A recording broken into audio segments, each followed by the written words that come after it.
Yanga mwiri haisikuita zvakanaka asi anga achiti Reverend Willis Makonike he fought a good fight, akapedza resi yake akabatanidza vanhu vakawanda wenharaunda weukama wechechi. Ndiyo zvaanga achitaura kuti shuwa isusu takanga tiine mwana wakanaka. Mazvita sekuru, mazvita enyu nemasoko akanaka. Regai ndipe Reverend Umure wakwazise vamwe vauya kumboita break wakwanise kupinda mune matayari. Regai ndipe mufundisi wakwazise, mufundisi wasvika mumashure. Regai tikurire mberi nekukwazisana nazvishongo chikoshe chikose chikoshe vari rumwe wemhuri yepaMakonike. Ngativakwazise tichiti mauya tina Reverend Nyaruko, mufundisi wedu mukuru, chechi medu namai shamwari kuna Reverend Willis Makonike. Ngasimgari tikukwazise tichiti mauya. Takakunzwa manzwi kubva pana tezvara wedu wekwaManzini, Manzini family ari kurepresenta mhuri iyoyo, auye ape ugohwa hwake.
Kwenda kwakaita mpango akasara ndikukana mwana wababa tichengetwawo zvakanaka yanenge wana, asi tikumufadza mwana nekuti vana vaite zvakanaka.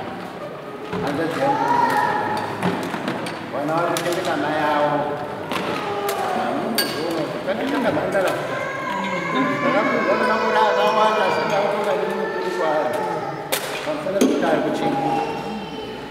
Reverend Makonike vakanga ari brother vashoma shomauya sekuru kwambo takavadini nguva yakanaka zvisinei mwari vakaita kutapati nesukusaperi. Saka nongoti mupambo wezero ramurugare Jesu Kristu tirokuei.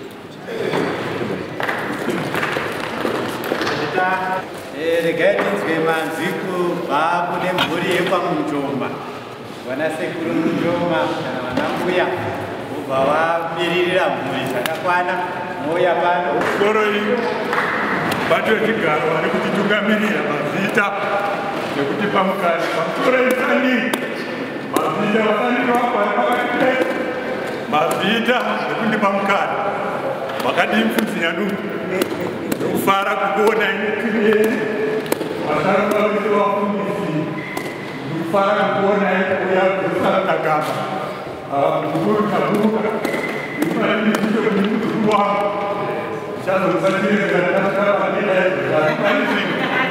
ndakamirira vanasekuru kwamunjoma tiri kuda kutenda Mwari kunyanya nekupiwa muzukuru wedu Emiliawo akagona kuchengeta murume wake Reverend Makunike. Toda kuzomberera izvo ndafara kuziva mukana wekutaura zvinhu zvandinoziva vandakaona vachifamba mukati medziza repamunjoma vaizosvika ari kuativakubasha zvikuru. Saka taizoona vachuka neemiriamu vachida majenesi vanasekuru wavo nana mai wedu ari munhu aizoda hama dzese kusanganisa isusu vanasekuru vepamunjoma. Tiri kusaruta gamba zvechokwadi. Ndanga ndiri kuona vanhu vari kuuya pano vachiita kusiririsa tiri kucelebrata Reverend Charles Makunike. Aiwa tinofanira kufara nekupembera nekuti aifara. Aizoti kana auya kumusha kwedu auya naEmilia unomuti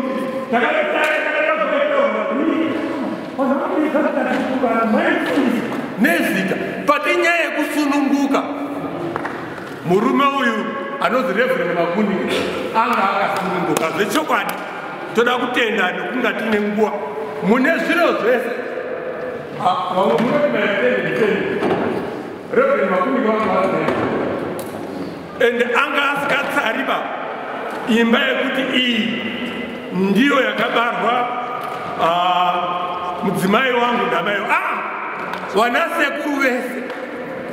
Wanasekuru vese paaizofamba nemuzukuru wedu mbuya Makunike aivaziya vese, aivaziya nemazita. Ini ndaiziva kana vana vacho vese mbuya Makunike unonzwa kuti sekuru Kasika ndauya namukoma wangu sekuru Misheki. Hapana wangasika kutaura munhu akasununguka ende achiwa nerudo runoshamisa. Aiti kana asvika musha medu taimuziva ari mufundisi, asi akanga asvika imozii muzukuru aienda kumoto koobika imi ari mufundisi. Shuwa regai timbosaruta gamba tiomberera kuti dai tikazozogonawo kusaisarudza kuti ngewekwangana uyo haaziri chaiye chaiye.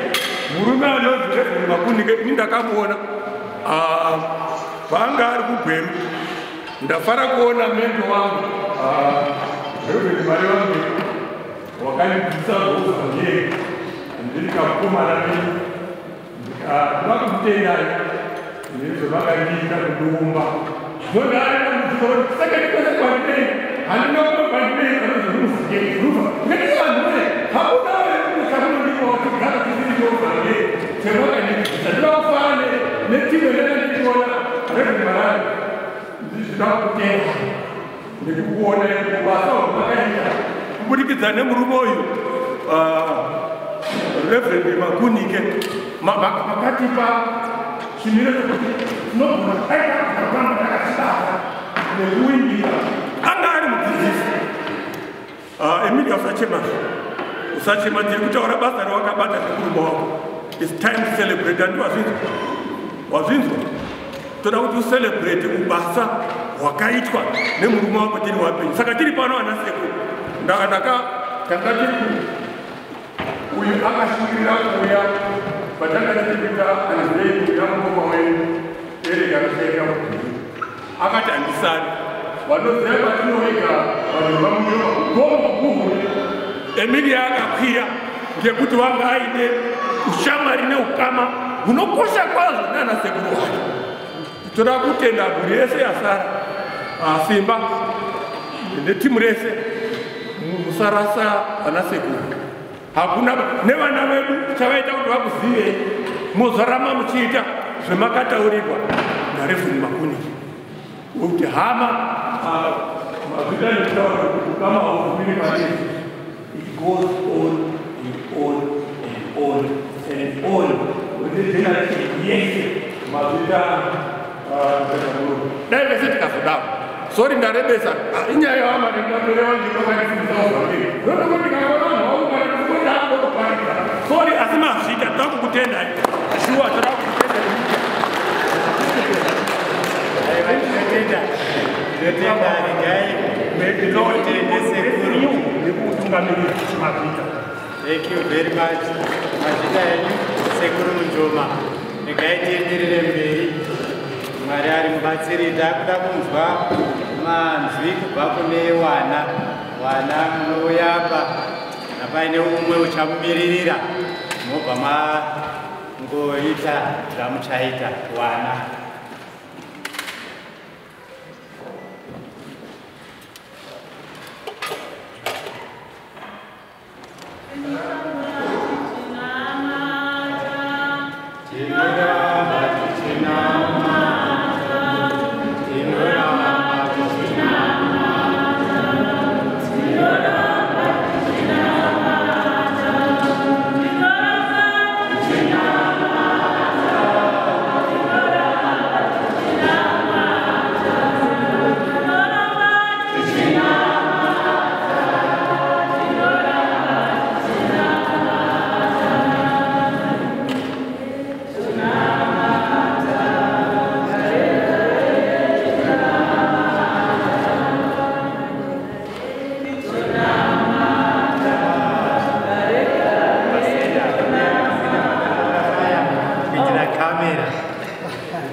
Pamusoro hii wafundisi, pamusoro hii chita chese chiri kutikuta, pamusoro hii wese wari kuremekedzwa nemabhishopi ari muno, pamusoro hii ndiri kufara chaizvo chaizvo chaizvo chaizvo. Ndiri kuzwa kudada neupenyu hwababa wangu. Pese pendiri kuzwa mazwi ese ndiri kuzwa, ndiri kuramba ndiri kundoti mugoni hake, ngekuti inini handizvikuriri. Wakatidzidzisa asi kudzidzisa handiko kuita. Ndiri kuramba ndiri kuti Mwari, kudai mandiisawo pachidanho chiri kunge pamberi. Uyo wakaita basa rake. Mazvita zvazoita. Asati zvoita.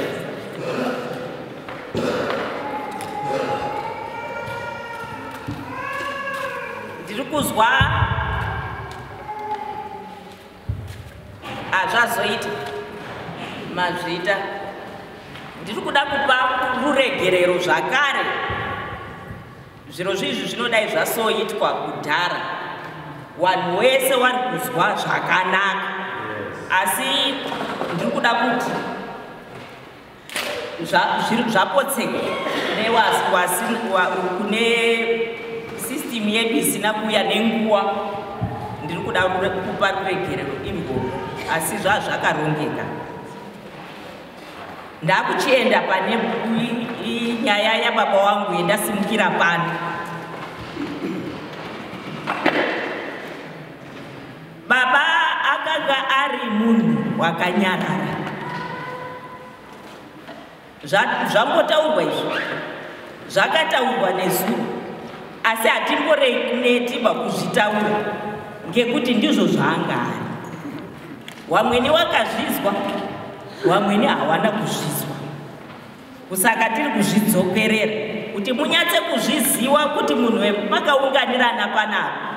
Kana dai mamakambozvizwa kumasuro, rambai muchindozvizwa muchienda naro soko racho iroro pamberi nepamberi, ngekuti ndiwo muenzaniso wetatiri kuumbwa ndiwo muenzaniso wetiri kuda kuramba tiri kuumbwa ndiwo muenzaniso wetiri kuda kuti tiitewo isusu tichienderera pamberi. Kusaka baba anga ari munyarara, anga asina mazwi mairi matatu. Rimwe chete raibva rakupa muswere wese wekukupinza muraini. Baba namai wakanga wari wanhu wakatidzidzisa isusu sevana. Hapana mwana asina kuenda kuchikoro. Tiri zvatiri izvozvizvi ngevanhu vairi ava. Nekukura kwawakaita mhuri, asi nemari dzewaigashira, wafundisa hawagashiriswi mari dzakawanda, asi wakakurira, waishanda, wakaita zvese zvawaikwanisa, wakatimisa sezvetiri. Ndiri kuzvikudza izvozvo, ndiri kuzvitenda wana mai nana baba. Kana wamwe wangu wari kuzvikudza nekuzvitenda izvozvo. Kuziwa hako chachiri chimwe, wakanga uri uimbi mumba medu. Uko wanga uri ikokoko, wakamboona nhingi here? Unomuziwa here? Unomboendawo here kumba kwake? Unombomuchairawo here foni kana usikaendi kumba kwake? Munasoziwana, ngekuti kuziwana kwakanaka ndiwo angari mazwi aka nguwa nenguwa. Kana ze apanga akurwara, waifamba achikwira chakatsapa uko, waizorora kangani kakawanda munzira imomo, ngekuti takuona hama upenyu hwababa hunotikoshera. Upenyu hwababa tinozwa chidakadaka neupenyu hwababa. Tiri kuzwa kufara, ndandiri kuzwa kudzamirwa zvakanyanyisisa. Ndiri kuona baba wangu Nyanungu wari kupinda namai wangu Nyanungu wari kupinda. Wakanga wari vanhu wakabatana. Baba mimi mari wangu wese vanhu wanga wari chikwata. Ndiri kuzwa kudzamirwa chaizvo kumuona iyi. Tese takamira kudai izvizvi, tiri kuzwa kudzamirwa. Mazvita nekutikuta petinonga tiri kupotsa, ndapota hangu munati uri mwana wani. Zvinobva zvatidzosa kumashure izvozvo, tichibva taziva kuti matotitsiura, muri kuda kuti tipinde mugwara. Uri mwana wani, ngekuti munhu wetiri kuserebreta nhasi akanga asikadiba zvinhu zvisina musoro. Akanga asikadiba vanhu wanoshora. Akanga asikadiba vanhu vasingatotauri, vanondotaura ngekuti iye anga ari munyarara. Ndiri kutenda neupenyu hwangu, tiri kutenda neupenyu hwangu. Mazvita nekutikutai ndiJesu Kristu tenzi wedu. Amen. Wana, thank you very much. Testimony yenyu nguva ineyi dzakupinda pana tete. Wana tete wake wakawanda, asi umwe chaiye akazvarwa naye ari machiri hapo. Saka tinawo vamwana tete apinde ataure mboo. Tete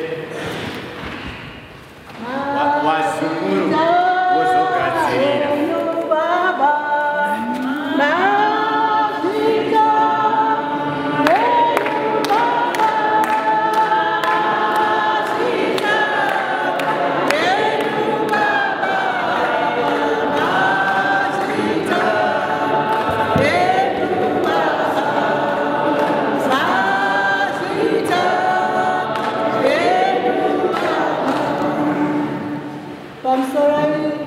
Vatungamiriri pamusoro wafundisi, pamusoro mabhishop ari muno, pamusoro mhuri yekwamakunike, pamusoro vana baba nana mai. Tiri kuzwa kufara muzuva ranhasi. Mungati kwari mufareko hanzvadzi yakashaya. Akashaya tikachema, zvekuti takachema zvekuchema zvezvi kuti tasiyiwa, asi nhasi tiri kuserebreta upenyu hwehanzvadzi yedu. Tiri kunzwa kufara muzuva ranhasi kuti tagona vana vagona kupendera hembe yanga ichisonwa. Vazukuru ndiri kuvatenda panguva dzino, makagona makaita basa rakanaka vazukuru nevana. Ndakanga ndotaura zvemanheru ndikati ndoda kuvasaluta vazukuru vakaita chinhu icho tichibudirire. Munogona kuronga asi kuti zvizobudirire ndiMwari. Saka regai ndimbosalute ndichiti ndakusalutai hama dzangu. Ndinokutendai mese mauya mukati meurongwa hunohwo. Gotiramba musipo tindoritega kudai zvinhu zvazvisingabudi zvakanaka. Hanzvadzi yangu yanga iri munyarari. Saka ndofunga inini ndokwandakaenderawo kuhanzvadzi yangu ndakanyarara. Kuseka kwenyu matiku ndiri kunyepa here kana kuti aiwa ndakanyarara zvoti ndotozviona kuti ndakanyarara. Ndinokanga muchindoona ndakanyarara munobva mati ndakapusa. Handina kupusaba. Mumhuri medu takanyarara. Hanzvadzi yangu ikasingatauri tauri. Aingotaura mazwi mashoma zvatopera. Ende achibva anyasoziva kuti mazwi makukutu. Aida hama dzake. Hanzvadzi yangu yanga ine rudo. Aida munhu wese anga asingaketi kuti auyu. Vaida munhu wese. Ndine zvinhu zvitatu zvandakadzidzisa pahanzvadzi yangu. Chekutanga chocho ndorudo. Chechipiri kungonyararira soro. Chechitatu kunamata. Tazoti kana takunamata taitiswa majuti ekunamata. Nhasi juti rako iwewe namata. Kubva kuna baba wedu ndozvaitiitisa futi kuti nhasi juti rako unotsvaga rudo rwako uchibva wanamata. Saka zvakatotikudza kuti tizive Mwari saizvozvezvo. Handizwa kupenderera mberi nongoti naivaye mazvita. Very much. Mwari amuitire zvakanaka. Tiite a special favor kuna munin'ina wavo ari pano. Ndiye wasara ndakumba mukana vazukuru vasati wapinda. Regai tipe baba waNomsa. Uyai mundope mazwi mairi amukoma wenyu. Uyai baba.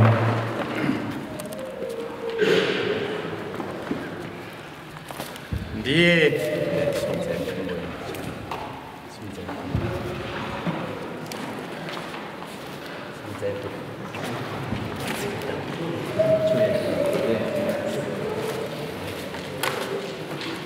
ndiye munin'ina wavo asara pamhuri natete Geti namai Machiri wasipo. I want to give him this time kuti ataure kunaye zvaakaona kune mukoma wavo Machiri. Pamusoro weguru ndiri kukumbira kutenda nebasa guru maita kuuya kuzounganira nzvimbo yekwamakunike. Ndiri kupa kutenda zvikuru ari gawe nesu ari inguva. Ndiri kupa kutenda mukoma wangu unataigara naye mune zvakanaka. Aigara zvakanaka pausha nguva nenguva penzi wangu. Saka ndiri kupa kutenda pamuri penzi wangu Yesu Kristu Mwari Baba Jehovha Kristu wangu ngatichengete. Handizivi mhuri yedu imweni pano ere hapana.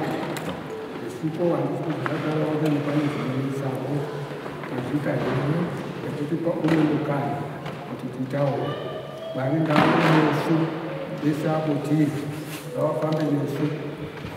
Handichitataure mazwi mazhinji. Vamwe vachada kuzoenda kunyika dzakasiyana siyana. Musare zvakanaka, mufambe zvakanaka. Mazita baba ndiye munin'ina wavo tiri kutenda wasara vazukuru vese. Uyai varipo vana Bishop Chikuse, uyai vana Bihwai, vana Tiri Kamire. Vazukuru vese uyai mutaure pamusoro pasekuru. Uyai John.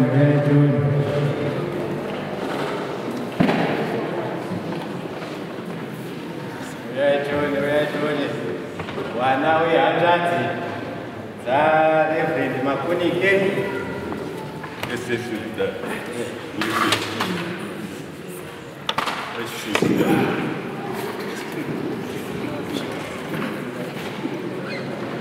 Musati tataura ndoda kumboimba.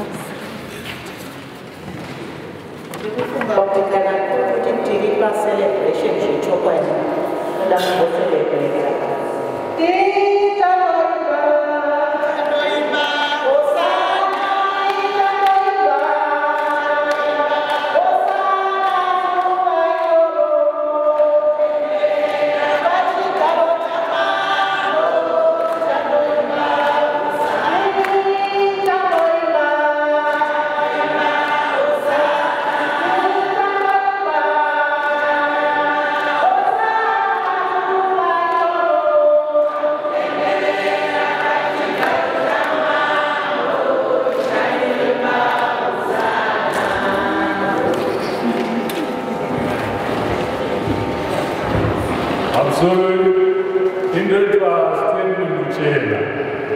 Sekuru Willas, munhu akatikoshera zvikuru tese tiriwa zvikuru wasekuru Willas Makunike. Ndisingasiri sekuru Victor nasekuru Ezekiel, vamwe sekuru vedu vakashaya zvakare. Vanhu vaitida vakaende rudo, vanhu vakanyarara vese, vamati vakanyarara vanasekuru vedu. Taiti vanasekuru vakatishanyira pataigara Harare. Vamwe taingotamba navo tichizi ndinotamba mukuru wamutamba nandivana mai vatitaura. Vanasekuru vaingonyarara vasikatirovi vakavasikaite sei. Vanhu vanga vakatikoshera zvikuru, vanasekuru Willas, sekuru Ezekiel, sekuru Victor nevamwe vanasekuru futi vaiuya vachitiona. Tachifara zvikuru vanasekuru yekwamakunike. Idakatodemba kuti dai ndakaitawo kwamakunike. Because vanhu vekwamakunike vanhu vakanaka. Ende vanhu vekwamuchena vakaroora mhuri yekwamakunike yakawanda. Saka ini ndikufara nekutenda zvikuru mhuri yekwamakunike kuti vakaita henyu vakatibereka. Asi ndirikodemba kuti dai ndakazivawo ndakamboitawo kwamakunike. Asi zvisinei ndikotenda hangu nemi nerudo rwamina sekuru Willas. Sekuru Willas ndaiti ndikavazvaona ndaivaona uri kumunda kuda kuti wakwari hadhiweka, wakwari munyarari, wakwari mufundisi, wakwari hamendozvingani muhwani. Saka ini ndakamirira semuzukuru zvinofara zvikuru. Nhasi handisi kumbotsama kana kuchema, nhasi ndikufara zvakanyanyisa. Ameno mumbotipiro Mwari mubatsiri handinyazi kugona kuimba apa asi koiwotiimira iwewe ngatigoimba Mwari mubatsiri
aiwa tinoda kupa kutenda zvikuru mazuva ranhasi uya tinoda kuzoserebreta upenyu hwasekuru Linus.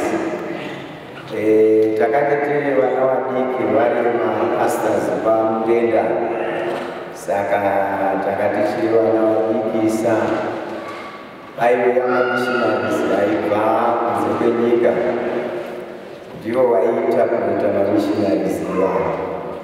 Saka upenyu hwasekuru ndakahwemura zvakanyanyisa. Ndanga ndiri mwana mudiki asi ndakahwemura ndichiti kana Mwari akandichengeta, ini ndoda kuva mufundisi sasekuru. Zvakange zvisinganzwisisiki asi zviya upenyu chaihwo, kuparidza nekumwe asi upenyu hwekurarama nekumwe.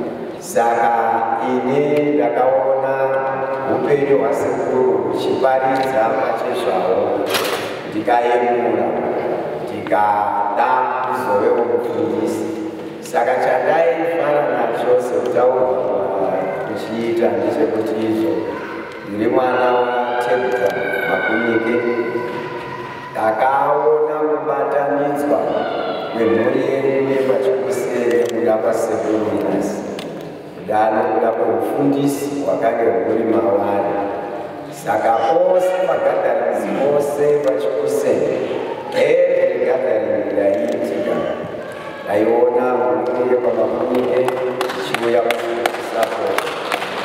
Saka izvozvi pandakagashira invitation iyoyi ndakange ndiri kunze kwenyika nebasa, ndakati izvo Mwari ngaandibatsire kuti adjuste program yangu kuti ndizove pamemorial service yasekuru. Mwari akanditendera kuti ndiwepo pazuva ranhasi. Ndauya kuzozadzisa rudo rwandakadzidza nerwandakaona kuna sekuru wangu kubva hanzvadzi yavo ichiripo Tebita. Ndakaona kubatana kukuru kwazvo kwemhuri yepaMakunike. Nhasi uno tiri kuyemura kuti lero Mwari atibatsira, ndafambawo nenzira yatakaona vanasekuru vedu vachifamba madiri kubva kumhuri yose, vanasekuru Ezekiel zvose. Takayemura chakanaka, ndosaka tiri pano. Mwari akukomborere zvikuru. Amen. Bishop wapedza ndasvika kuti pamwetingazi dzingwa mudenga ukasaya wakatanga kutaura bishop wasati so mapedza ndagaitita ndofara nenyonda kutenda sekuru wangu Linus ndio wakaita kuti nenyondo zvainenge nhasi takagara tese kuMidland kwenguva huru. Inini ndaibooma nyoro zvakasimba, asi sekuru wainedzora ndo wakaita kuti upenyu hwangu huite sezvauri. Mungadai ndingori malala paipo, asi ndakachinja nokuda kwasekuru Linus. Inini ndaUnited Methodist Church kumwepo mabata-bata chaizvo vanotisiwa ikoko, tiri maadvaisa tichiita zvese through sekuru Linus. So I'm happy to celebrate the life of a hero. Sekuru takafamba nawo Midlands yose, vachifamba nebhasikoro, vasingaiti zvikuitika mazuva ano. Ndo vanhu vakadaidzwa vanasekuru Makunike vakadaidzwa. I can repeat this because ndakazviona ine. Takafamba navo kubva kuGwere kuenda neMacheni, kubva neMacheni kuenda Chegutu, Kwekwe, Gatuma and all those places. Vachifamba vasingafori mari zhinji, asi munhu waida mari. Ndingazopedzera vamwe vanyakuritaure ndiita kwakati mbuya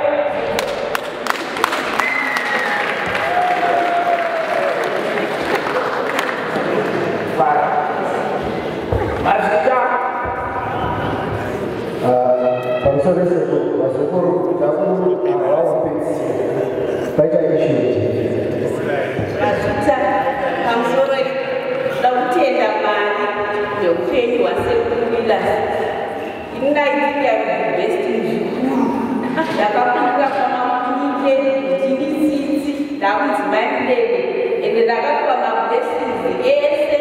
Vaiuya kuHarare uko vachisvika vachirara ende vaikota vhesi yekuna Psalms 123 kuti zvakadini vanhu veukama vachigarisana pamwe chete.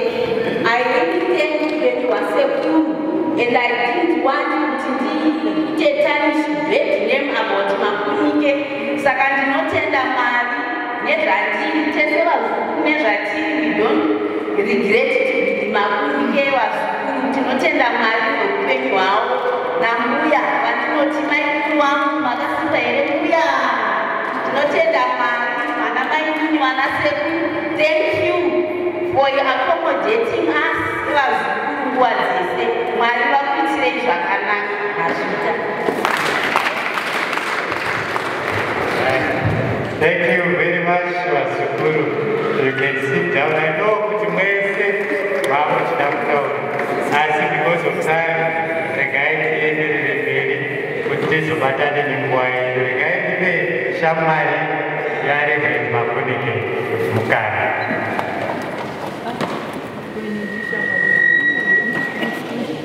Ashanda kuti ndibve pamutoko ndoda kutaura Dabakuri, we are not satisfied.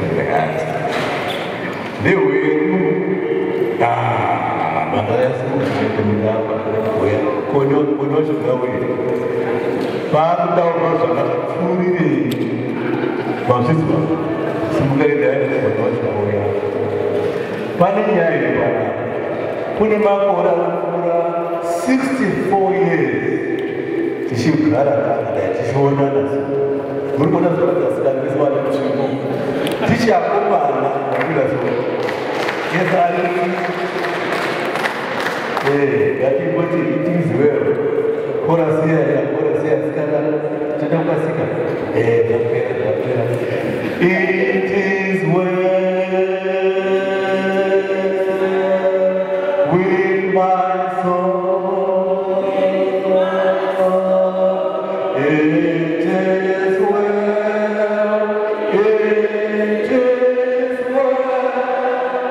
takafuyo zvakanaka sherena anokuona kuna kwamwedzi rakuuya kubva kumamutani kufuyono zvakanaka taivana tainana izvo kuti kana kwandikuita akuzviziva kwaakaendeko kuti zvandakaita ndinotenda Mwari akunira kuuya komana wesuka washe singatono wachiti nhari komana hama singa uyo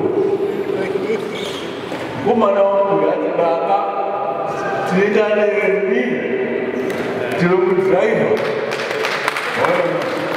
takabva kudirira tasimuka nguva yanga yapera kumakona 6 asi tasvika kuri pano tinomutenda atibatsira mavhita vaita chinhu chakanaka zvazira zuva rakadai ende zvechemereka zvaapanapa nezvechemereka izvi nemwana wangu wemusikana wemuinisau tatenda mwana achaka zvakawanda Mwari anokuongorereni ukwamakonike kana zvauyawo kwandiri ukasaizi uya ndinomuka mubhokisi wacho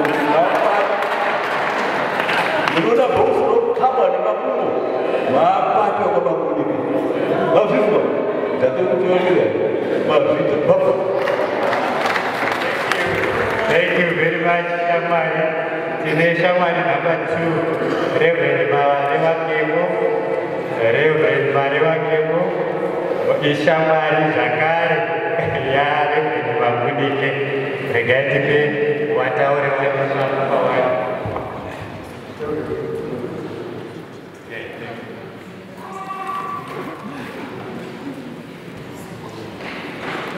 All protocol observed. What you got to do?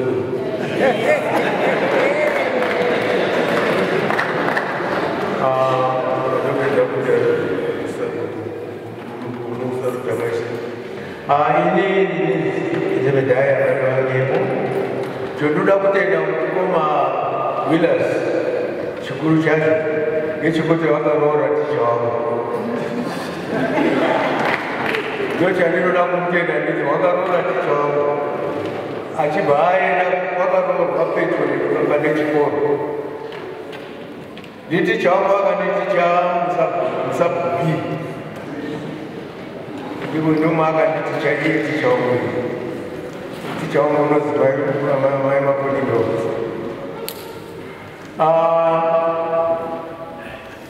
Ane ticha mzabubi chikoro changu chodai kufunda kibage ticha bado bai kuma ngi standard 1 standard 1 yapera akusi sina chikoro dai ndakakwana ende dai pamuvali munozi muone vali zvinezvi zvomaite zvimakuona muchiona zviripo zvakazvisina kudaro pamamuri musango chaimo musango kachikoro 1 kane standard 1 ndio highest ukafika mustandard 1 wafunda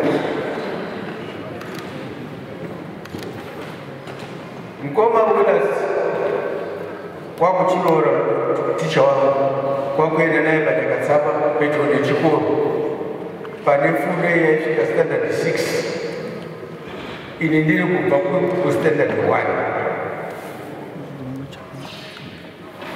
ngerudo rwavo wese vari vairi ticha wangu rwakanditora ataura namai vangu penezi vangu ataurirana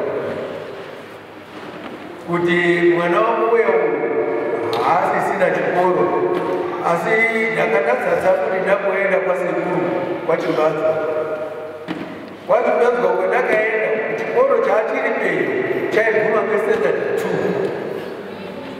kwakufunda standard 2 rakuchaguma kwachitorwa nditicha wangu nomusabhumii namukoma Willas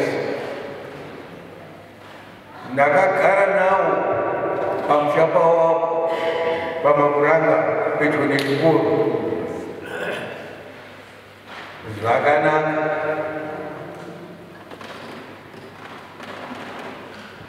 mukoma wainditora semunin'ina wake chaiye wese namukoma zetu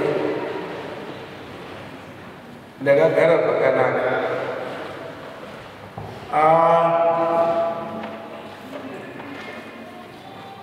kuti ndisvike pendiri panapa ndiwo vanhu vavo vaenda ticha wamusabhubhii namukoma Willas ndio akaandika kuti ndisvikewo standard 6 kuzosvikawo standard 6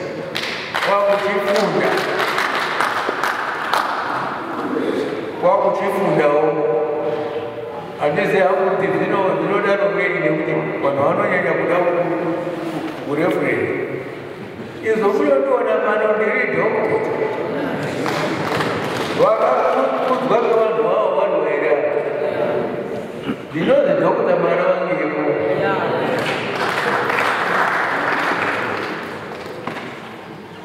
kuti musina shuwana zvomunazobvunza mufundisi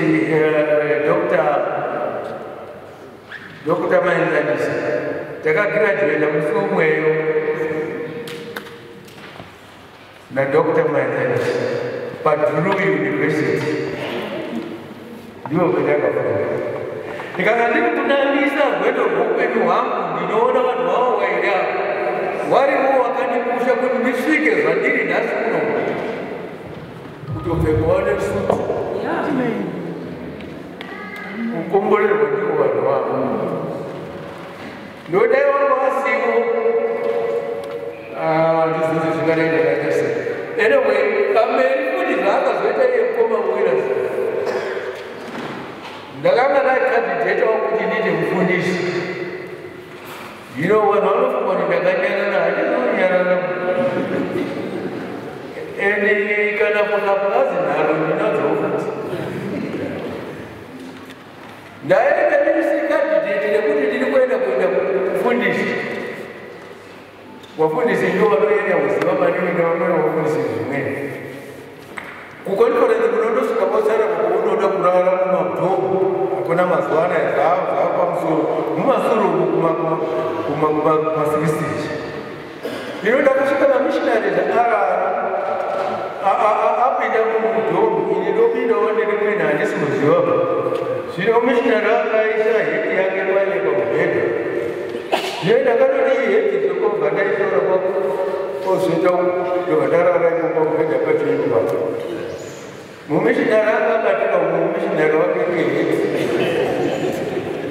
adzokere asvike nemahera nayo uyu ari kuniti uyu ndazvovawaisa hetu ndiye sekretari uchada kuomirira kupinza vanhu mamakandidresi kuzofuma nemangwani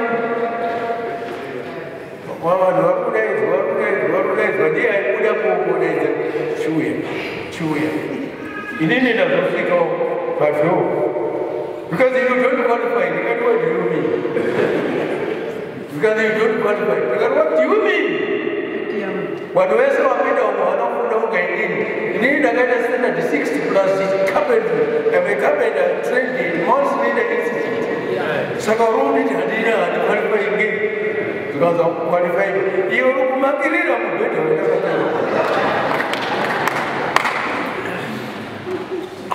What if you got munhu sikupinda zvaita sei kuda kuti wabude waoneka kamisidzana because haumubindiko ndikati oraiti kuti zvinhu zvinoda mwari wacho ndakuenda amwe kapenda by profession no problem kwabva ndaenda kutrengo mukoma wiras wakati training kuembwef principal wakutaura kuti daita akaona student yaiziva carpentry taiita kuti ininirike itibatsire panapa nokuti wakabatsirwa neumwe student zvine yanga yagraduate zvikanzi mukomaonas wakaramba kamumumwe carpenter anganga kuuya panapa zvikanzi uri zvikanzi uri kutraivo kazoenda mutsvaka iwe ndiwaona basa rekunditsvaka manje ndakandikuwatsvaka mukomaila sibhani taida yawakati yafona noti taindorora matiri takabatana zvikanzi uya kuno hazi uya kuchikoro tikati kuchikoro chindi zvikanzi kukwekwe ndikati ndakarambwa ngapabani papadhoo zvikanzi no wazouya ndotaura naprincipo zvikanzi isi zvinoita Mwari zvinoita Mwari before madheracho iweya ndanga ndiri kusupervisa nokuti ndanga carpentry inotutsira nedhemi dhemu raino riya riri kumasvingo riya rinozi tokonkosi ranga risiri tokonkosi karaizi tugwe dhemu saka ndisi takaritanga mu1964 saka 1964 ndiko zvino kuti Mwari anga ari kuda kuti wanga ari kutya kuti ndinozoramba kuchairira kuchifundisi kwanga andidaidza ndiri kusupervisa ndobva ndakuwarira ruoko rwangu munooneka kufuma rechimamwani racho ndaamuhospitari mukoma werasikaundichaira fono ndimuuya kuno uende kuchida kuno ndikati handisi kuuya bauweni nekuti handisi ruoko rwangu harugoni kunoramba saka hapana zvinoenda basa zikazi kwaziuya zvakadaro kwakubvandaenda saka ndoda kuti ndimutaurire muone kuti akapleya chini mulaifu yangu mukoma Willas akapleya zvakanyanya kwakubvandaenda futi kune vanhu vaya wakamurivharira dhoo haya ndosvika ndobva ndapinda zikazi no problem ndakuzvibvunza madokta imwe education yandazofunda yakazokwanifaiyaazobva kuno saka ndinoda kuti nditi in short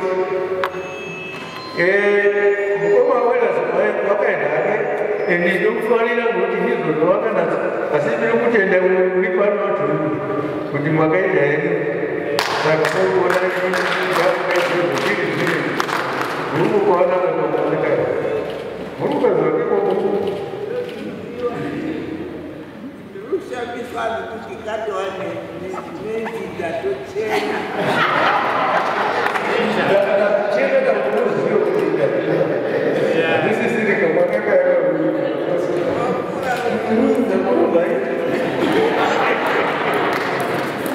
saka iri kucelebrate upenyu kucelebrate hapena macelebrate remuita iri kucelebrate kufara izvo ndakaiziwa ndiwo komakunikawo wese vanokoma zviki wese wakatibatsira zvakanyanya kwamakunike ndinoita kunga mwana wepo ende hapana unoti kudini ndiri wepo wapera wese wakwatawabasa tawaberekwa baba iwo wamukoma Willas imwe ndaibereka kumusana tichienda kuenda kweshumo edzika kwatsonga kuyo ndinoziva nekune maguraini saka Mwari ngakudzwe ende hapana regression baba ndokufara ende kubasa takazokata kurova tisina kukoma takuita basa rimwe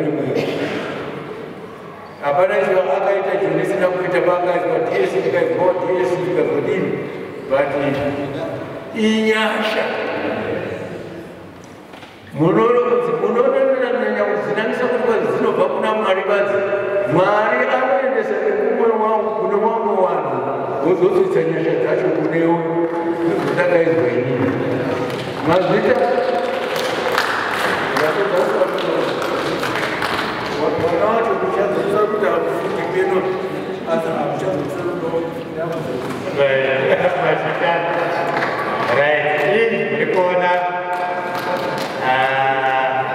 the uniqueness of this event kusanganiswa na mticha wake zvawari zvakaoma Mwari watiitire zvakanaka regai titende Mwari neapo tasvitswa ndinodaira ndafamba newese waida kutaura umbovo kusvika pakupedzisira asi ndakubachiremerera kuna kuna maiyo. Mai motaura mazwi mairi matatu tobva tavhara hedu.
Mufundisi wakashanda basa rake achiri masikati.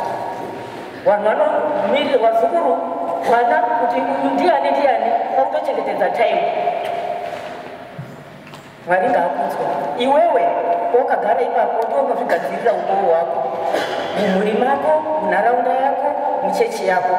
Muchechi chaimo tinotozviita kuti iwe taura, kuti panenge pasina zvinobatika zvinonga zvichida kutaurwa. Asi tinozongoguma ndati kutobvarura bhenji ikokoko tichitoona nanhu vakadaro nekutoimba kwacho hawatoimbi, unotogara pasi neubasa hwacho hapana.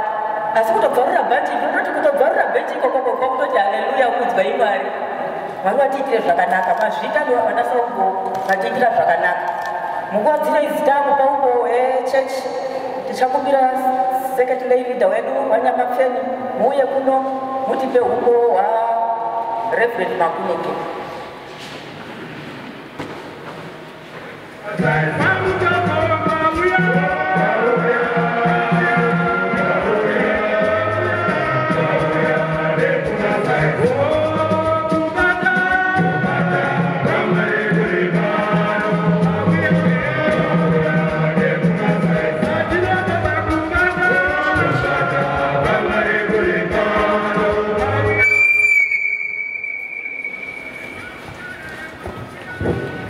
Regai ndi pamusoro iyi wafundisi wedu wese wari pano,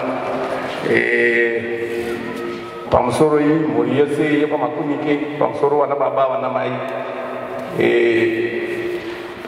shuwa mufaro wedu womavana neamba kupendera basa regamba. Reverend Willis Makunike was a true disciple. Aiwa mabasa chai takararama naye panyakatsapa nguva yakati rebei papenjeni. Taiona chishamiso kuna Reverend Makunike. Wafundisi wedu nguva yose apo vanenge vabatikana ngomuurungu hwavo rimwe basa rese raisara riri mumaoko aReverend Makunike, wachiita basa irori zvakanakisa uye zvine rudo mukati. Reverend Makunike waikudza, Reverend Makunike wairemekedza, Reverend Makunike waishandika naye. Ndozvimwe takadzidza vari.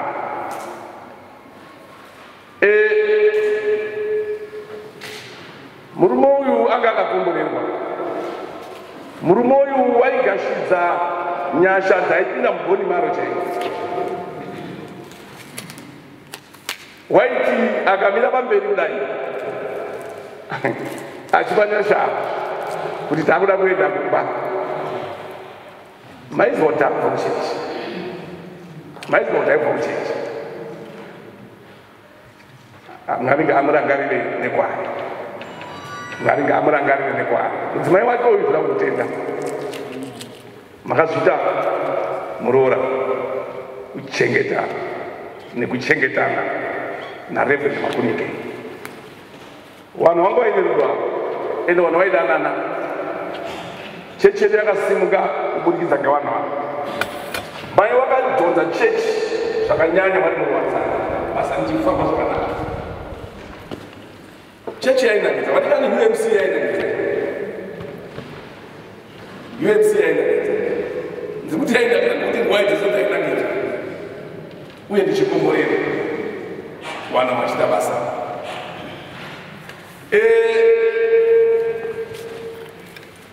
Ndichaimba kamuimba ako tichaimba tiri tose ngekuonekana naReverend Makunike, munhu anga akabvira kuva munhu musarurwa waMwari. Kufanana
chakanditira so personal chandakaona anga muzukuru kwandiri muzukuru ndakakosherwa rimwe zuva achitaura neni zvikanzi sekuru zvikanzi baba wangu inini wakandibara wakakurira mumurema wekamakunika achichengetwa nana sekuru chari vanani ndiko akakurira baba wangu inini. Baba wangu waizotaura upenyu hwake hwese wakabva kumurikishi akadzidziswa nyaya dzemabhizinesi nevana nowa akadini. Baba wangu akazoita mabhizinesi akaitwa baba wangu inini ngemakoniki akabva kumurikishi haasi akabva nemafeni akabva kumurikishi iko makoniki ndiko akapfuta. Saka nguva yakazoti baba wangu akura akakurwara ndina ini nditichi garisana na muzukuru yasa ndakaona asvika kumba rimwe zuva famba mukusenseni wasvika zvikanzi asekuru ndauya ndikati zvikanzi nhasi ndinoziziva kuti sekuru imi munofarira zvegadheni ngo ndaifarira zvekurima rima ndoziziva kuti imi munofarira zvegadheni asi nhasi gadheni muri kungorisiya ndova kuti muriperekedze kwasheni murikuda kuenda ndakuenda kuona vanhu munoziva zvakandikoshera ndiko ndakabva kuti ndiende kuonani ndoda kuona baba saka ndakakwenda nendoni kuperekedza ndoone baba sho ndakatsoita zvaita ndikaenda naye tikasvika kumusha akaona naba ndovangari mazuva ekubva pakupedzisira kwangu ndipo akapekonana kupedzisira baba kwabva azotino aivatisiya asi ndakakosherwa kundo kwacho kuti nezera rake iri uda kuti tifambe kuenda nhasi ndane mota uda kuti tifambe kuona baba kumusha kwachirukuru unosvika here tikakuti tinosvika ndoda kuti tiende kuona kusekuru shuwa takaenda munhu angaine zvataurwa panapa munhu angaine ende rudo rwekuru una kunyange nevana vacho vane rudono simba vane rudono mwari avaitira zvakanaka mwari ungoda vanhu vakanaka mwari ungoda vanhu vakanaka mazvita henyu madikani mazvita nekuuya kuzobenderai basa isusu takasunga chikomborero chakanaka mukati mechechi yenyakatsapa wanyakatsapa ndinobereka mazvita sekuru makunike munhu aichengetedza nguva kuti mati 11 mumameetings 11 anenge asotoripo kare kwaifambiwa netsoka pamwe chete nambuya wande madondoro kuguta uko kunhengo kana vaine marufu waizondoona wako ichiti vanhuwoye kuchigara wanga wakazvipira kusenzera kushanda basa ramwari tinozvicherechedza mwari wakuitirei zvakanaka wana itirwai zvakanaka apo taizosvika paumba pavo taizoona kuti sekuru namai vakachengeteka zvakanaka ipapa pakandipa chidzidzo chekuti vanhu vamwari havazonetseki makazviita mwari wakuitirei zvakanaka nguva dzimwe regai takupinda musoko rwegwendu motinoda kunyararidzwa motinoda kusimbiswa motinoda kurapwa zvironda tatokoka mutauri wari reverend Humure ungasumuka ere reverend Humure matumwa nhasi kuti kutaurire sangano riri pano muzuva ranhasi regai tivafarire kugamuchira tichiti mauya rekare ndakudzirai nguva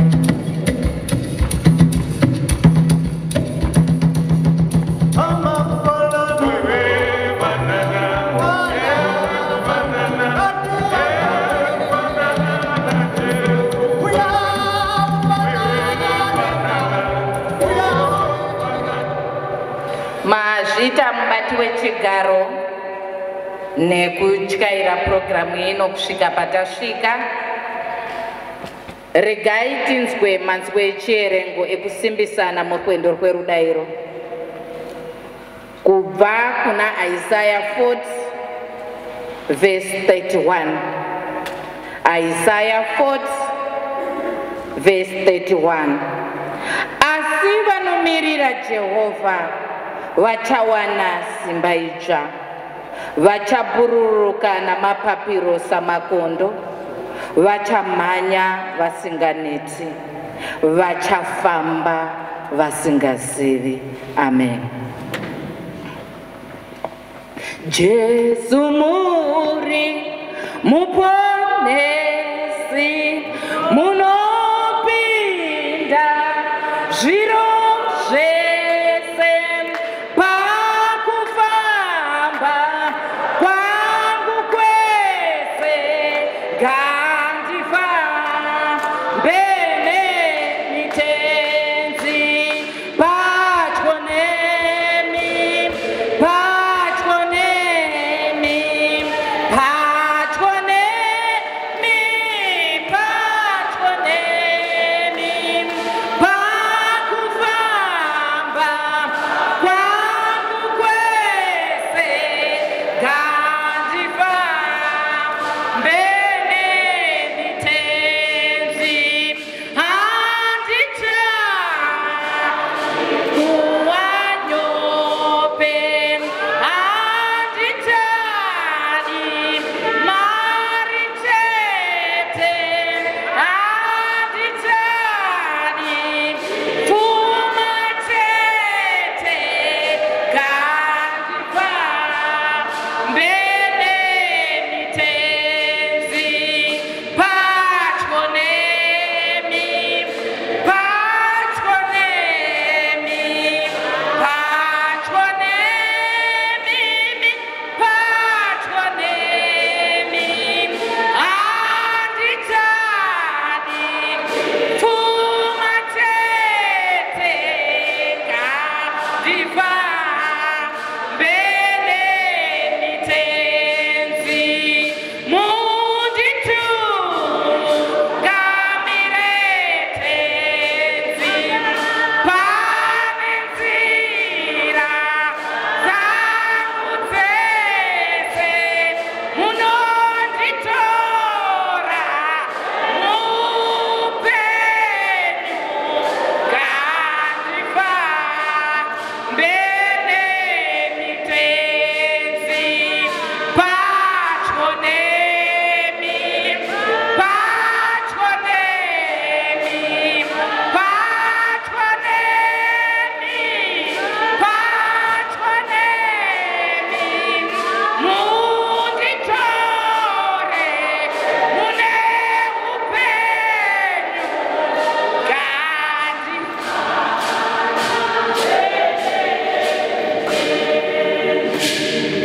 pamusoro ivanoremekedzwa wose. Manheru vainga vari musavhisi yemanheru, takaerenga kuna Psalms 30 vhesi 5 techitaura kuti muupenyu unoexperienza maseasons akasiyana siyana. Kune sizini yekuchema nesizini yekufara. Ndikakupai mufananidzo wandakakupai wamaiguru maikezi, kuti munguva yekuchema vakafunga kuti zvagumira pano, asi pakazouya Nissan Hardboard kuvatora kuenda kwamafararikwa, vakaona kuti sizini nyowani yasvika. Vakatanga kuchinja step, vapa mafararikwa kumusha kwavo. Vakatanga kuzezura, vapa mafararikwa kumusha kwavo. Asi vachiri kwamukwena, vaichema tei. Ndauya munguva ino muzuva ranhasi nenyaya yataerenga kubva kuna Isaya. Vari kutaurira kuti vanomhanya vasinganeti uye vanobhururuka samakondo, vanoramba vachipiwa simba idzva naJehovha. Ndiri kuda kuti kwamangwanani ano hama dzangu, maiguru maikezi, vaya vandakataura manheru, vaya vaigara vachichema, vachigara vari pa-one place, vasina anovashifta, ndo vandauya zvinavo seexample, kuti vakazoudzwa nevekumusha kwavo kuti iwe maikezi kufa kwake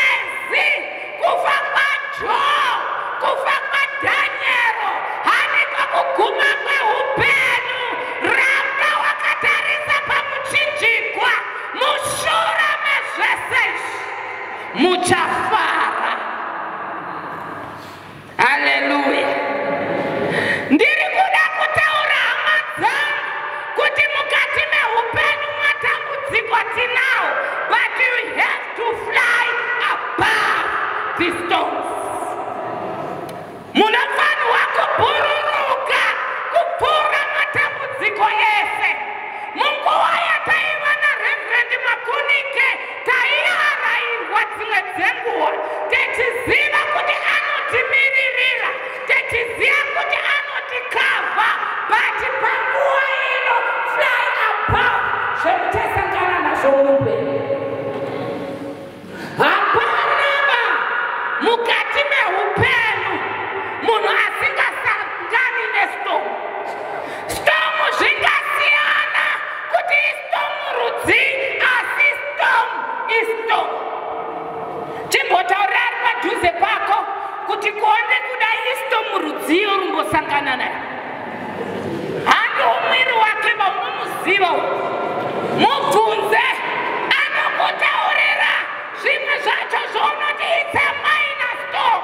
Mukati meupenyu tinongodiwa chete kutarisa kuna Jehovha.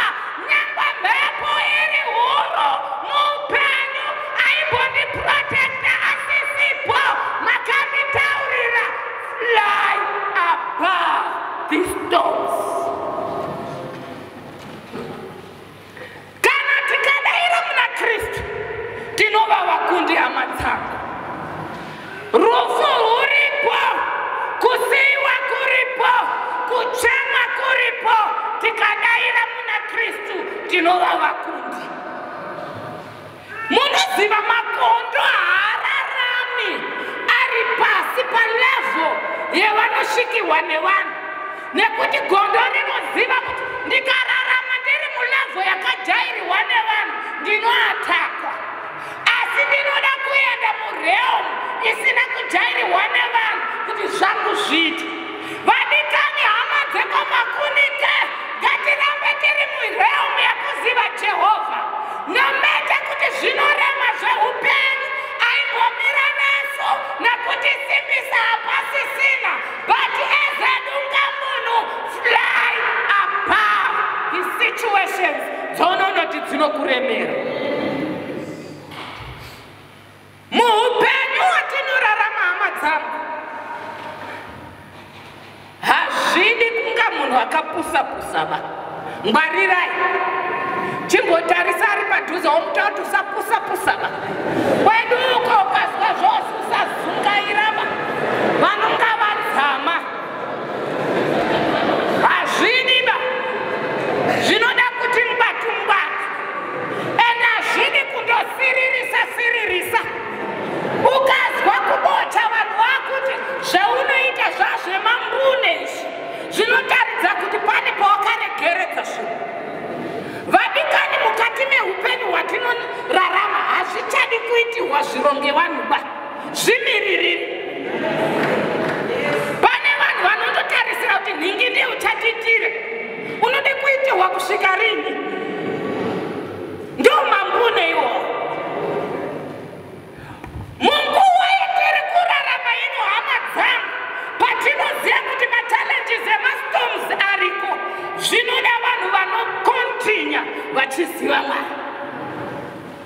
Reverend Makunike pane zvizhinji zvavaikuvharai semhuri kuti zvazvitaurwi bezvi havasisipo, but izwi ravo ngarirambe richiringa mumisoro yenyu kuti baba kana zvarema vaizoti fly above the situations dzinokuremerai.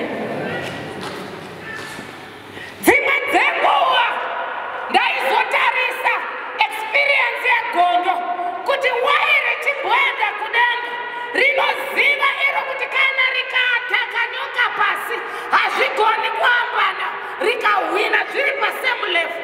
Saka rinomboilifta kuisa kumusoro, yodhila nayo iri kumusoro. Iyo nyoka haina kujaira realm yekumusoro, saka peinovhirikwa yobva yadoneswa rouya roituta zvakare kusvika nyoka yasarenda. Ndakabva ndaziva kuti munhu anozi muKristu, mweya yakaipa inouya hama dzangu. Munguva dzekuchema mweya inouya inotidzikisira, but fly above masituations iwawo nekuti kune kunoendwa mushure mekuexperienza zvinorema.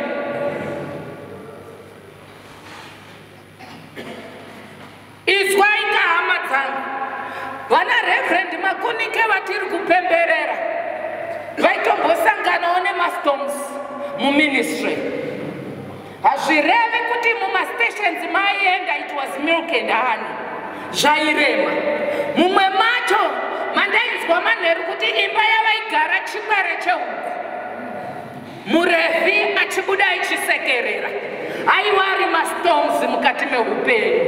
Mumwe macho maienda vachisumira vachifamba nebhutsu. Bhutsu ichisara hiu pasisina bati vakashingirira vari umomo.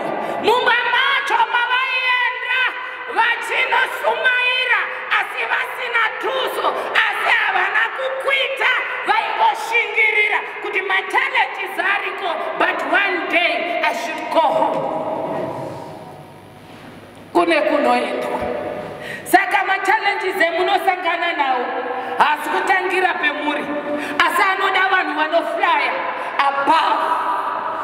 Muri kudzimba dzenyu, muri munharaunda yenyu, mumadzinza enyu, vana mubvuri hapasisina but wadi rimwe ramunogona kushandisirana. Let's fly above the storms kuti Makunike zita rirambe richenderere mberi. Kana zvakurema musazonongedzana kuti baba vaimbotibatsira havasisipo saka munorwa nekuti masara ejimwe chete. No, fly above the storms dzemunosangana nadzo. If you face the storms, vaMakunike face the storms and conquer. Muzita rababa, muzita ramwanakomana, muzita remweya unoera.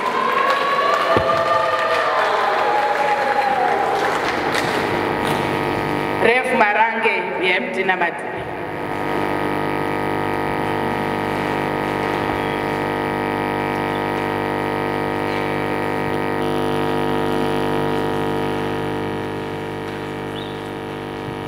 Jesu muri uponese munopinda zviroze tiri pano pakufa bakwa kukwese gatifa jenemite panguva ino pajonemi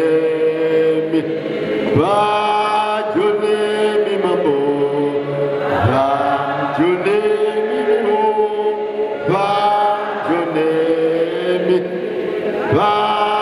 kufa, bakwa kukwese, gandi fame. Muranda wenyu nyakwenda Reverend Willis Charles Makunike akafamba mumastorms akawanda, akasangana nenguva zhinji dzakaoma, asi zvakadaro akabhururuka pamusoro petsekwende dzese. Jehovha kuzwa.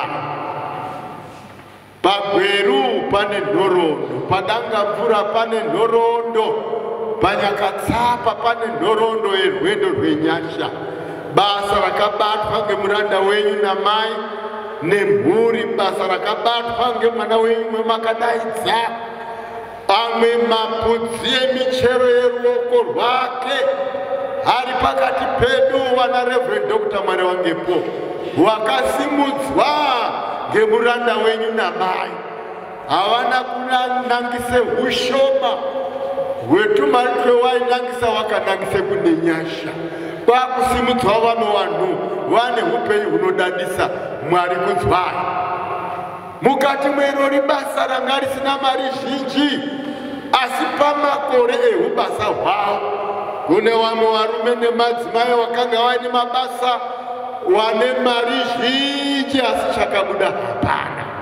Asi wedu ava mukati mwebasa renyasha revanobhururuka semakondo pamusoro pemastorms ese, mai vari pakati pedu, wana vari pakati pedu, wane upenyu hunodadisa. Jehovha kudzwai. Mazvita Reverend humure mwamugara, imi mwari mukataura kunesu, mwatisimbisa, mwatishingisa, mwatibatsira, mwatidzikamisa. Tinogashira Mwari kudzikamisa ikoko topfuure mberi neupenyu. Jesu Kristu muri muponesi nguva dzese. Mwazvita todzora mberi huru nerudzo kunemi muzita raJesu Kristu tenzi wedu. Amen.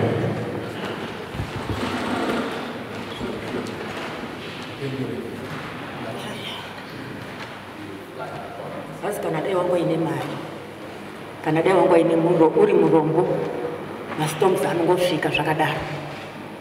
Mwari vatiitira zvakanaka, vaitirwa zvakanaka kuti nene ndichazofly above pasitomu kuti sumudzai maoko. Mwari vatiitira zvakanaka, mufungei, tiombere taitirwa zvakanaka. Kutenda Mwari, toda kucelebrata mharidzo yauya kuti Mwari watipe simba apo tichadzokera kumamisha kwedu. Ane rwiyo rwake rwekuimba timbocelebrate Mwari watiitire zvakanaka.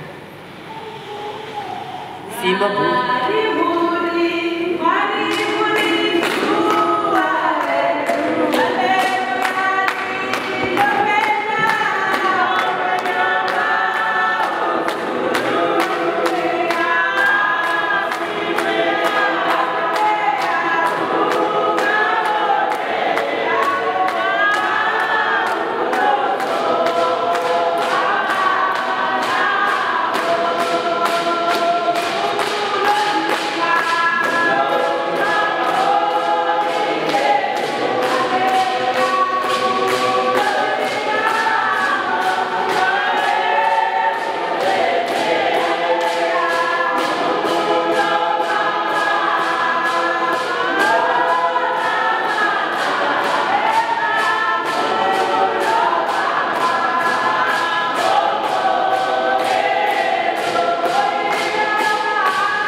Mazita tinotenda Mwari nepastage yatari. Takukumbirawo vemhuri vanotibvisira jira muye mubvise. Vanotibvisira jira muye mubvise.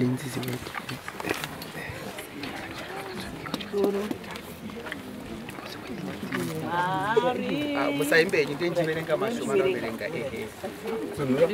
bvisa henyu. Tenzi ndiye mufudzi wangu. Nyarare. Hapana chandingashayiwa. Anondivatisa pasi pana mafuro manyoro. Anotungamirira kumvura yakagadzikana. Unovandudza mweya wangu. Unondingamira kura unoda kwezita rake. Kunyange ndikafamba mubani mune rima rinotyisa, handingatyi chakaipa nokuti imi muneni. Tsvimbo yenyu nemurayiro zvinondinyaradza. Munondigadzira chokudya pamberi pavavengi vangu. Munozodza musoro wangu namafuta, mukombi wangu unopfachukira. Zviro kwazvo kunaka kwenyu nenyasha dzenyu zvichanditevera mazuva ose upenyu hwangu. Ini ndichagara mumba matenzi kusvikira rini narini. Mwoyo yenyu ngerege kutambudzika zvayo. Tendai kuna Mwari mugotendawo kwandiri. Kumusha kwangu nedzimba zhinji dzokugara. Dai zvisizvo kudaro ndingadai ndakakuudzai. Ini izvozvi ndiri kufanoenda ugadzire pokugara. Ndachikenda ugadzire pokugara. Ndozodzokazve ndokutorai kuti imi mugouyawo ikoko kuti pandiri imi mugovapo. Amen. Tipei maruwa. Tipei ruwa rimwe. Omberacho.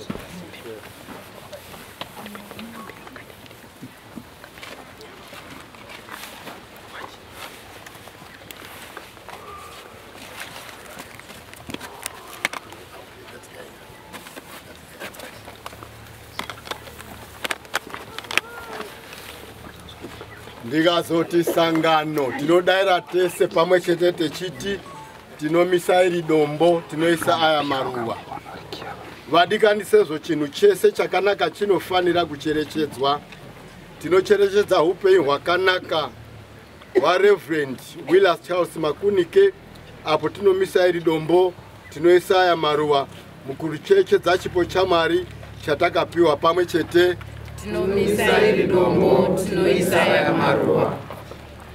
Murucherechedzo rweuyu muranda waMwari aiva Reverend Charles Willis anodikanwa sangano.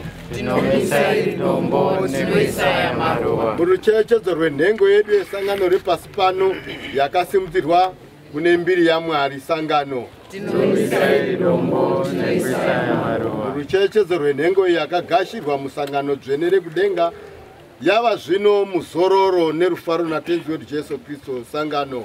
Tinomisa iri dombo tinoisa aya maruwa. Murucherechedzo rweupenyu hwakanaka akararama pasi pano sangano. Tinomisa iri dombo tinoisa aya maruwa. Murucherechedzo rwemabasa makuru ose akaitwa neuyu muranda watenzi sangano. Tinomisa iri dombo tinoisa aya maruwa. Murucherechedzo nerudaviro rwake urwakachengeta kusvikira pamagumo sangano. Tinomisa iri dombo tinoisa aya maruwa. Murucherechedzo rwekuti ari murufaro natenzi Jesu Kristu sangano. Tinomisa iri dombo tinoisa aya maruwa. Murucherechedzo rwechivimbiso chedzimba dzakanaka dziri kudenga uko tichazodavira kuti Charles Willis Makunike aveko sangano. Tinomisa iri dombo tinoisa aya maruwa. Murukariro rwekuti tichazosangana nekugara naye zvakare kudenga kana tikachengeta rudaviro rwedu kusvikira pamagumo sangano. Tinomisa iri dombo tinoisa aya maruwa. Mukusimbisana kuti tigarewo parudai mazuva edu ese ayo tichararama pasi pano sangano. Tinomisa iri dombo, tinoisa maruva.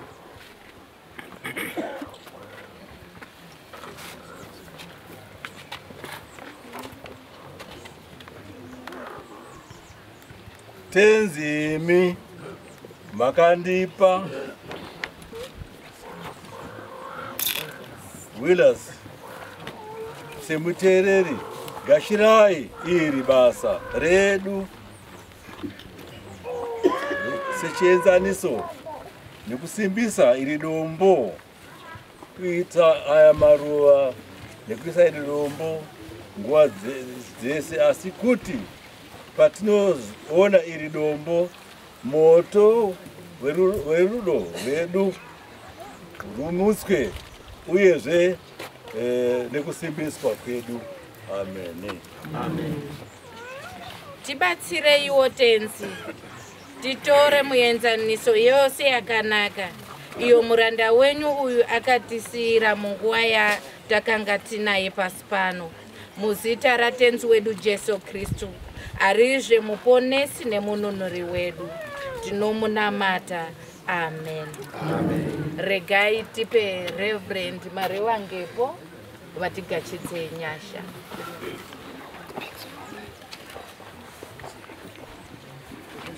Tigashire nyasha. Zino nyasha dzatenzi wedu Jesu Kristu. Rudo rwenyu imimi Mwari Baba. Imimi Mwari munotiodzanisa kuburikidza nesimba ramweya unoera. Iroro richaramba richinyeraridza mhuri nekupa rukariro kubvira nhasi kudzamarara kuve nekusingaperi. Amen.